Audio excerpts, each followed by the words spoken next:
Heyo, I'm Feathersmith, Cherokee Nation Ethnobiology Manager with the Secretary of Natural Resources Office. Welcome to the Cherokee Nation Heirloom Garden and Native Plant Site. Please join us today on a virtual tour of our Cherokee Nation Heirloom Garden and Native Plant Site. One of our most important Cherokee heirloom crops is selu, or corn. We have an old Cherokee saying, which is no self-respecting Cherokee would ever be without a corn patch. Selu is definitely one of our most important heirloom crops, but part of the reason for that is really the ease of growing. We can always depend on a big harvest from selu every single year. Now, Cherokees are specifically known for growing our three sisters, and in that three sisters method, corn would be one of the very first things that we would plant. We have to let it get a little bit of size before we plant those other two crops, which are the beans and the squash. This year, we're actually growing the Cherokee White Eagle corn, and the corn is known to get anywhere from about 8 feet to 14 feet tall. This plant is Gundagay, or wild senna. In Cherokee, of course, our word for Gundagay oftentimes refers to the color black, and this is called black because its roots are known for being very, very black, and so that's why we call this Gundagay. Eventually, as it goes further into the season, it will also produce flowers, and it produces a bean pod, and in the case of the bean pod, they will also come out a bright black color. And so that is why we refer to this as Gundagay. Wild senna had many medicinal purposes, just one of which was used for the dedication of babies, and so it was a very important plant for us. This is one of our resident G-stew, or our rabbits. In Cherokee culture, rabbits are actually known for being sort of our tricksters. G-stew is oftentimes represented in a lot of our myths as playing tricks on many of the other animals and oftentimes getting himself into trouble and causing a lot of mischief. And I can say that our resident G-stew out here certainly hold up to their name, as we love to see them, but they also like to cause us a lot of problems when it comes to our heirloom crops.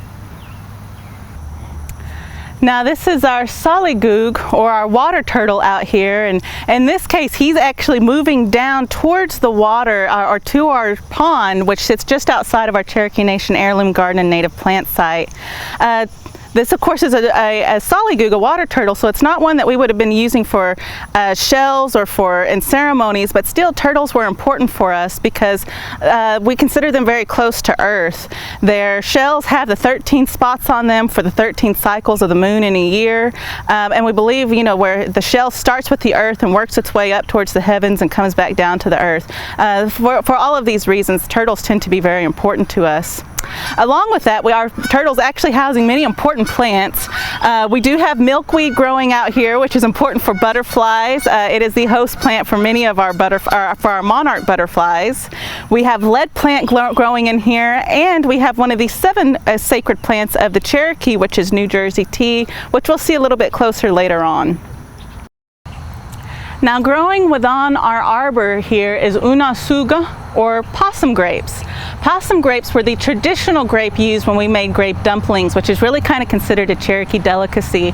We would take the grapes, boil them down, add some sugar to them to make them a little bit sweeter, and then add dumplings into that mixture, and it really makes a great Cherokee dessert. Possum grapes aren't quite as sweet at this time of year. They're not even ripe yet, so most of the time with possum grapes, we like to try to wait until after it gets a little bit colder in the year, and that's whenever the grapes actually sweeten up. But with that said, they're still not as sweet as some of our more store-bought recreational grapes today, and so we tend to add a lot of sugar to these when we make our possum grapes. So this is Geli, or New Jersey tea. With Cherokee culture, one of our important numbers is the number 7, and it is so important for us in that we have 7 clans, and we also have 7 sacred plants of the Cherokee. Now, out here in the Cherokee Nation Heirloom Garden Native Plant Site, we have 5 of the 7 of those sacred plants represented, and this is the first of one of our 7. New Jersey tea actually gets its name because when the Boston Tea Party occurred, all of the tea that had been dumped into the harbor meant that the settlers who were here living in North America or in the United States at the time did not have any tea coming over from Europe, and so they started looking to the communities around them, to the different tribes, to see what would make a good tea substitute. New Jersey tea is one of the plants that really took off because it has a good flavor and it has a little bit of caffeine in it. However, it's not very strong in caffeine, not quite as strong as tea, but again, it does have a great flavor for tea and does have many medicinal uses as well. This is ihia, or river cane. Of course, for Cherokees, river cane has many, many purposes. One of which is we like to use river cane for making blowguns out of. River cane was also the primary material that we made our baskets out of when we still lived in the southeast before coming to Oklahoma. River cane was oftentimes used in the floors and the ceilings of the homes. Along with our Cherokee homes were known to have been covered in river cane mats along the floors, the ceilings, and the walls. Almost just about any area where river cane occurs, the tribes of that region used it for just about every purpose that they could find for it. River cane was much more numerous than it is today. It just takes up a small portion of the area that it at one time covered, but it has always been a very important plant for us for all of these many reasons. Now this is our dilstoti, or our water spider. Water spider for us was important because she was actually believed to have brought the first fire. In one of our Cherokee myths, it's actually said that there was no fire created here on the earth at this time, and all of the animals still got together and they had councils and meetings much similarly to the way that the people did. And at night, whenever the sun would go away, it would get very, very cold, and so they had started praying to the Creator, asking for something to help bring them comfort at night. And the Creator ended up creating this big storm, and out of that storm came a lightning strike, and the lightning strike struck a tree, and the tree burst into flames. The only problem was that the tree was located on an island out in the middle of the water, and so the animals then had to try to figure out how to grab that fire and bring it back to the mainland where they were. They tried some of the biggest and strongest and best animals among them, but nobody was able to bring that fire back. And so eventually it was the little water spider who got up and she said, "I have an idea, I can bring the fire back." And all the other animals, they kind of looked at her and they said, "We've sent our biggest, our strongest, and our bravest, and nobody else has been able to bring this fire back. What makes you think that you, this little spider, could do this?" But she told them, she said, "I have an idea." So depending on the story from the family, and some families, they actually say that she made the first pot, that she took some clay and fashioned a small pot out of it. Other families actually say that she wove the first basket, and that she wove this little basket from her web.